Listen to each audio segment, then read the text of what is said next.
O PSD entra esta legislatura com 7 deputados na Assembleia. A legenda elegeu 4 parlamentares e atraiu outros 3 que migraram de outras siglas. O partido agora mais robusto lidera um dos blocos independentes da casa, formado por 20 parlamentares e mais 5 legendas. O deputado PCdista Cássio Soares assumiu a liderança do bloco Liberdade e Progresso. Bem-vindo, deputado. Parabéns pela reeleição e pela liderança do bloco. Muito obrigado pelo convite, Vivian. Uma satisfação poder participar com vocês. Deputado, o PSD tem agora a segunda maior bancada da casa, junto com o MDB e também o PSDB, né? São 7, esses dois também têm 7.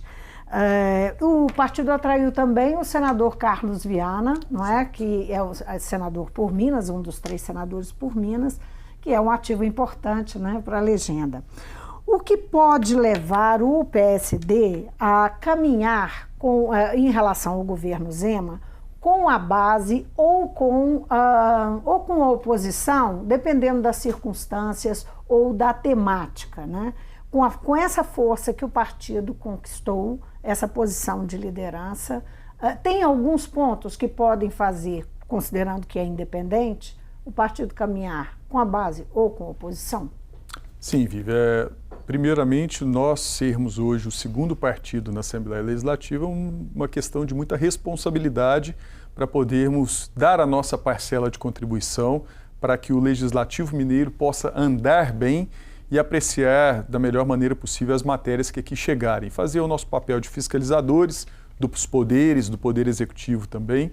E essa questão de que nos levará a ser base, votar com o governo ou votar contra o governo, dependerá tão somente do Poder Executivo, né? As questões que eles enviarem, que o Poder Executivo enviar para a Assembleia, se forem de encontro com aquilo que a população mineira deseja e espera, terá totalmente o apoio do PSD. Não somente do PSD, e posso dizer aqui também dos 20 parlamentares do bloco Liberdade e Progresso que nós constituímos. Isso tudo considerando que Minas passa por um problema gravíssimo, financeiro, orçamentário, na prestação de serviços que acaba tendo diversos prejuízos e nós vamos trabalhar para tirar Minas do buraco. Justamente é sobre isso que tem sido as primeiras medidas, né, relacionadas à questão do Estado, o desequilíbrio fiscal, uma situação grave de falta de caixa mesmo. E aí o governador manda para a Assembleia, já está na casa, a reforma administrativa, que prevê aí algumas mudanças e uma economia, uma mudança grande no número de secretarias, uma redução de cargos comissionados e uma economia de 1 bi em 4 anos. Que 1 bi é muito dinheiro para nós mortais, mas se comparados ao que o Estado tem de rombo, não é, acumulado, que pode ser, inclusive, chegar a 30 bi, né? Fala-se de 11 a 30 bilhões, é pouco dinheiro.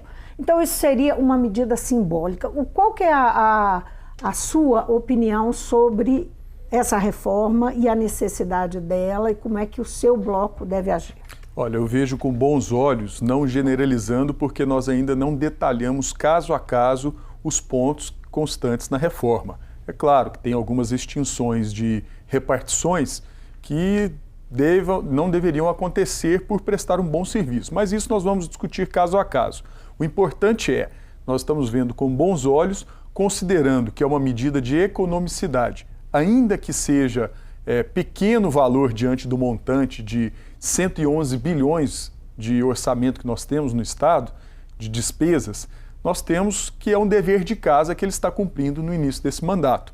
Então, possivelmente terá o nosso apoio aqui do Bloco Parlamentar Liberdade e Progresso para que ele possa continuar fazendo as economias necessárias. Paralelo a tudo isso, queremos que o crescimento econômico também seja uma outra vertente do mandato do governador Zema. Quanto mais recursos nós arrecadarmos através do crescimento econômico e não do aumento de tributos, será muito bem-vindo também. O senhor está querendo sinalizar com isso que o governo precisa se mexer no sentido de melhorar a economia do Estado, não só com cortes? Sem sombra de dúvida, né? Trazer um ambiente favorável para isso. Pois é, essa é uma questão que a gente vê, né? Especialmente quem trabalha com política há algum tempo e fica atento à situação econômica do Estado. Nós temos uma dependência muito clara das commodities, né? Muito grande das commodities. O minério e também a agricultura. Dependemos disso. O Estado, nesses anos todos, entrou governo, saiu governo, não conseguiu mudar essa realidade. Nós temos décadas assim. Como é que o senhor acha que no meio dessa crise o Estado pode caminhar no outro sentido? Se reinventar, não é? Sim, sem dúvida. Nós temos a possibilidade do Estado criar mecanismos para que as indústrias primárias, na verdade o setor primário, possa agregar valores nesses produtos. Te dou um exemplo muito claro. Na minha região sudoeste nós temos a maior cooperativa de café do mundo, a Coxupé, fica lá em Guaxupé. Anteriormente, ela apenas colhia o café ali dos seus cooperados, arrecadava o café e exportava através do Porto de Santos para o mundo inteiro. Hoje a Coxupé já possui torrefação, empacotamento, industrialização e vende o seu café de alta qualidade e aquele mais popular. Então ela agregou valor. É hoje uma cooperativa exemplar mundialmente, robusta financeiramente e de sucesso. Então, e vende para o mercado interno também. Mercado interno, externo, para tudo. Agregou valor no seu produto. Por que não fazermos isso com o leite, com os demais produtos primários que a gente produz em Minas Gerais? Então, o Estado poderia caminhar, inclusive, com as próprias commodities no outro rumo, né? Sem sombra de dúvida. Nós temos a indústria do queijo mineiro, né? Por exemplo, os produtores do Cerro, da Serra da Canastra, todos eles hoje conseguiram, depois de muita luta, certificação para poder produzir esses produtos, né? E comercializá-los fora do Estado. Anteriormente era apenas dentro do Estado. Depois conseguiram o CIF. Então hoje você chega em São Paulo, por exemplo, está lá nas prateleiras dos diversos supermercados o queijo mineiro, né, que é produzido aqui. Agregou-se valor através do leite. Agora, deputado, como a questão é muito aguda, a crise fiscal é muito aguda, tem que se atacar isso de todas as formas. E o governo está buscando esses caminhos que o governo anterior, alguns deles, o governo anterior não quis trilhar. Um deles é a renegociação da dívida com a União.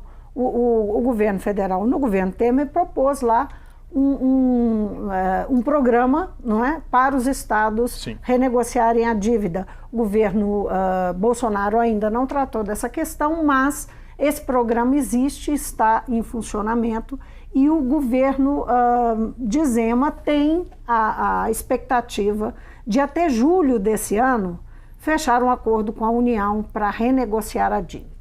Mas esse programa, ele tem, pelo menos o que a gente conhece, ele tem imposições ao Estado. Qual que é a sua visão dessa renegociação, da necessidade dela e a expectativa dela aqui na casa? Porque nós sabemos que tem que passar aqui. Sim, olha, eu acho que Minas Gerais, o Estado hoje está totalmente dependente de uma ajuda do governo federal, através da União, é claro. Eu não sei ainda quais são esses critérios. Aliás, a gente lê, sabe de alguns, mas não sabemos quais serão os critérios impostos pelo governo federal deste atual governo. Isso. Então, os outros eram privatização, alíquota de previdência. Proibição de convênios de saída com municípios, não reajuste a servidores públicos do Estado durante 3 anos, né? Então, tem algumas questões que nós precisamos avaliar que são muito delicadas, né? Às vezes você tem aquele trabalhador que ele não pode ser penalizado, considerando que já tem um salário baixo e que a inflação, queira ou não, dentro de 3 anos, traz algum prejuízo de renda real para aquele pequeno trabalhador. Às vezes você pegar o meio termo ali, não sei ainda, precisamos esperar chegar uma proposta de projeto na casa, mas a ideia é certamente termos boa vontade para que Minas possa aderir a esse programa com um mínimo de perdas e prejuízos para os servidores públicos do Estado, mas eu digo aqui e ouso dizer, Vivian, Minas Gerais está numa situação dificílima. Nós estamos dependentes de algum socorro da União, porque senão serão aposentados, os serviços essenciais, que terão enorme prejuízo para toda a população mineira. O governo Zema, por exemplo, através do secretário da Fazenda, assinou um documento, um pedido ao Supremo Tribunal Federal sobre uma redução da carga horária de trabalho e, junto com isso, dos salários dos servidores públicos do Estado. Esse pedido, é claro que isso tem que passar pelo Supremo e tem que vir também para cá. Como é que o senhor vê esse aspecto? Quer dizer, isso viria numa, digamos, uma segunda demanda à Assembleia após a reforma administrativa, Sim. é o que se espera. Bem, Vivi, se você simplesmente reduzir a carga horária para ter uma economia e prejuízo na prestação de serviço à população, não há o porquê de se acontecer. O lucro do Estado é o bem-estar da população, seja na área da educação, saúde, infraestrutura, segurança pública. Então, se for trazer algum tipo de prejuízo para o bem-estar da sociedade, não creio, não vejo com legitimidade essa proposta. Agora, se for uma proposta daquele servidor que está dentro da burocracia e que a economia será de grande valia para o Estado, nós vamos avaliar, nós vamos analisar. Mas enquanto não estivermos de posse de todas as informações, não tem como saber. Agora, deputado, e esse tema tão complicado que realmente está, claro, a Assembleia está completamente parte, né, da busca de solução para esse problema, que é o episódio de Brumadinho, né, a barragem da Vale, que rompeu lá, matou tanta gente, né, centenas de pessoas e trouxe um prejuízo ambiental absurdo, e a Assembleia tem um papel aí. Como é que o senhor enxerga esse papel e como é que estão as discussões internas no seu bloco sobre ele? Olha, antes de mais nada, nós temos um compromisso com a população mineira, que é resolver definitivamente o problema das barragens no nosso estado. O sentimento dentro do nosso bloco é de que a Assembleia possa analisar em tempo recorde um projeto de lei em que extinga definitivamente a possibilidade de barragens de rejeitos a montante e que dê um prazo... Que são esse tipo de barragem... Que é esse tipo de barragem que coloca vidas humanas em risco. E também dar um prazo curto, mas possível de ser executado, para que as mineradoras que possuam barragens façam o seu descomissionamento, ou seja, que possa esvaziar as barragens existentes, tratando aqueles rejeitos, transformando em tijolos, em areia para construção civil. Tirando a água, né? Vai tirando totalmente, vai drenando. Para quê? O nosso bem maior é a vida humana. Nós temos o dever de defender a população mineira dessa forma. E no segundo ponto vem a preservação do meio ambiente, que foi danificado aí com os dois episódios de Mariana e Brumadinho agora, e também, num terceiro momento, a questão do desenvolvimento econômico. É possível termos desenvolvimento econômico, a exploração mineral, com harmonia entre preservação do meio ambiente e também com a preservação e segurança da vida humana. Agora, deputado, o que a gente, como mineiros, né, a impressão que dá é que o Estado não ficou suficientemente, né, assim, o poder público não ficou suficientemente sensibilizado com o que aconteceu em Mariana para que isso não acontecesse de novo, para que essas medidas fossem tomadas naquela época. A coisa se arrastou, não é? E isso pode acontecer de novo? Não acredito que acontecerá, Vivian, porque a sensibilidade hoje, o apelo está muito grande. E nós estamos aí começando uma legislatura com uma formação da Assembleia totalmente nova. Pelo menos eu tenho essa convicção de que nós precisamos dar respostas eficazes para a população mineira. Qual é a melhor maneira? Aprovarmos as leis necessárias para essa resposta que a população espera de nós políticos. Então, o que eu tenho tentado sensibilizar e tenho percebido que quase todos os colegas, se não todos os colegas, estão todos sensibilizados e com esse mesmo pensamento de poder agir para dar a melhor legislação possível nessa área. E o governador está sensível? Porque o governador vai ser uma peça importante nessa história. Sem sombra de dúvida, caberá a ele sancionar o projeto ou não. Ele já defendeu, flexibilização durante a campanha. Sim. Ele defendeu a flexibilização de legislação ambiental, uma linha de pensamento. Sem dúvida que sim, mas ele tem que perceber que essa flexibilização não pode trazer também uma liberalidade tão grande nos licenciamentos que gera problemas como aconteceu em Brumadinho e Mariana. Nós temos um projeto adiantado, já iniciando o segundo turno na casa, não é que é só retomado as comissões, esse projeto estaria pronto para tramitar em segundo turno. E tem vários projetos ambientais anexados a ele, esse projeto é o 3676, deixa eu ver chance dele caminhar rápido, não é? Porque a Assembleia é uma casa que naturalmente precisa de tempo para examinar as questões. Mas existe também um grande espanto das pessoas diante do que aconteceu, um grande temor, né, de que essas coisas aconteçam de novo. Sim, Vivian, mas o clamor hoje e a responsabilidade que a Assembleia Legislativa tem com o povo mineiro nos impõe darmos a maior celeridade possível nesse projeto. Tanto é que tanto eu quanto os demais líderes, juntamente com o presidente Agostinho, nós estamos tratando para tentar, ainda esta semana, fazer as composições das comissões, para já na semana que vem instalá-las e a gente já poder fazer a tramitação do projeto em regime de urgência. O seu bloco tem 6 partidos, com o PSD mais 5, não é isso? PSL, PTB, Patriotas, PRP e DEM. Quando o deputado Agostinho Patrus tomou posse como presidente da Assembleia, logo no dia 1º, ele chamou atenção para a variedade de percepções, né, que levam um natural ambiente do parlamento, que é o ambiente onde as divergências acontecem, busca-se consenso, mas a divergência faz parte. Sim. É um ambiente do caleidoscópio, né? Ele usou essa imagem. Como é que é seu bloco?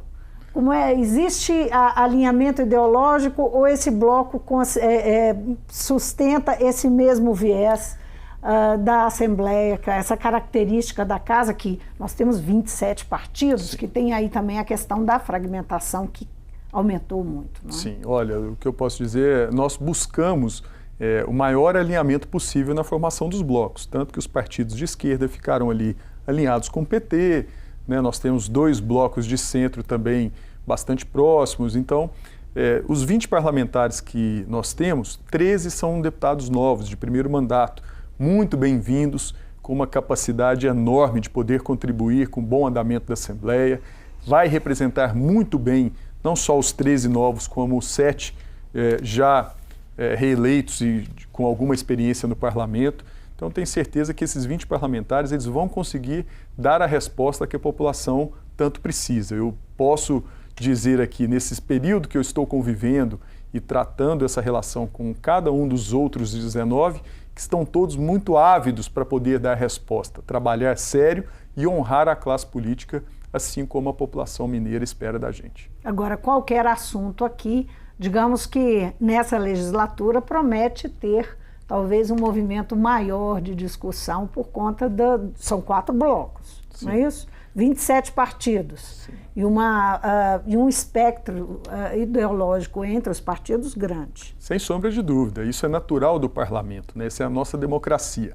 O que é salutar termos é o respeito com a ideia alheia, né? Não repetirmos aquele horror que aconteceu na nossa diplomação, a intolerância, né, e tudo mais. O que nós devemos ter é ouvir, respeitar, dialogar e tentar chegar no melhor denominador comum, né? Então, esse é o papel do parlamento que representa tão bem aqui os 21 milhões de mineiros. Deputado, muitíssimo obrigada pela sua presença aqui no Mundo Político. Boa sorte, bom trabalho esse ano. Eu quem agradeço. Eu conversei com o deputado Cássio Soares, ele é o líder do Bloco Independente Liberdade e Progresso. São 2 blocos independentes, tem base e oposição e 2 blocos independentes na casa. Então ele lidera o Liberdade e Progresso, que reúnem o PSD, partido dele, o PSL, o PTB, o Patriotas, o PRP e o DEM. São 20 deputados. Nós conversamos aqui sobre assuntos que vão movimentar o parlamento, a Assembleia Legislativa esse ano muito, porque tratam da economia mineira, da sobrevivência, do desequilíbrio fiscal no Estado e da sobrevivência do Estado, medidas que o governo, o executivo, propostas que o governo tem mandado para a Assembleia, como que a Assembleia vai reagir e como é que deve discutir esses assuntos e enfrentar uma questão, por exemplo, como a de Brumadinho, que preocupa a todos nós mineiros. O Mundo Político fica por aqui. Obrigada por nos acompanhar e se você quer rever a entrevista, é só acessar o YouTube ou o nosso site. Você também pode interagir com a gente por e-mail ou pelo Twitter.